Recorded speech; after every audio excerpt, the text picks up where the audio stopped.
Hi ನಮಸ್ತೆ ಎಲ್ಲರಿಗೂ. ಇದು ಭಾನುವಾರದ ಮಿನಿ ವ್ಲಾಗು. ಬೆಳಗ್ಗೆ ನನ್ನ ಮಗನಿಗೆ ಕತ್ತೆ ಹಾಲಿಸ್ಕೊಂಡು ಬರೋಣ ಅಂತ ಕುರಿಮಂದೆ ಹಾಕಿದರು. ಅಲ್ಲಿಗೆ ಹೊರಟಿದ್ವಿ 1 ಅವರದ ಹತ್ರ.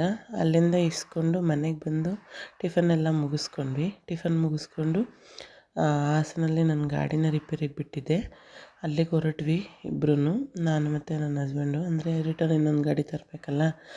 ಆಮೇಲೆ ಅಲ್ಲಿ ಚಪ್ಪಲಿನ ಸ್ಲಿಪ್ಪರ್ಸ್ನ ಸೇಲ್ಗೆ ಹಾಕಿದ್ರು. ಇಷ್ಟ ಆಯಿತು. ಅವರು ಒಂದು ಪೇರು ನಾನೊಂದು ಪೇರು ತಗೊಂಡು ಗಾಡಿ ರೆಡಿಯಾಗಿದೆ ಅಂತೆಲ್ಲ ಫಿಟ್ ಮಾಡ್ತಾಯಿದ್ರು.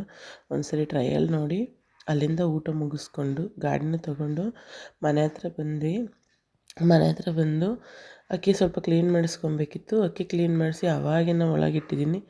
ಮಂಗನ ಆಗಲೇ ಬಂದು ಒಳಗಡೆ ಎಲ್ಲ ಅಕ್ಕಿ ಪೂರ್ತಿ ಚೆಲ್ಲಾಡಿ ಈಚೆ ತಂದು ಮೆಟ್ಲು ಮೇಲೆ ಹಾಕ್ಕೊಂಡು ತಿಂತಾ ಕೂತಿತ್ತು.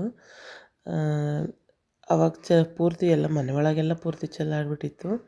ಅದು ಮುಗಿಸ್ಕೊಂಡು ಅದೆಲ್ಲ ಕಸ ಹೊಡೆದು ಈಚೆ ಬಂದರೆ ಇನ್ನೊಂದು ಮಂಗನ ಬಂದ್ಬಿಟ್ಟು ಎರಡು ಮಂಗಗಳು ಬಂದಿದ್ವು. ಒಂದು ಶೆಡ್ ಮೇಲಿತ್ತು, ಇನ್ನೊಂದು ಈ ಕಡೆ ಇತ್ತು. ಶೆಡ್ ಮೇಲೆ ಕೊಬ್ಬರಿ ಒಣಗಾಕಿದ್ರೆ ಒಂದು ಕೊಬ್ಬರಿ ಹಿಡ್ಕೊಂಡು ಇನ್ನೊಂದು ತೊಗರಿ ಹಿಡ್ಕೊಂಡು ಕೂತಿತ್ತು. ಇವತ್ತಿನ ವೀಡಿಯೋ ಇಷ್ಟ ಆಗಿತ್ತು. Thank you. ಇಷ್ಟ ಆದರೆ ಲೈಕ್ ಮಾಡಿ.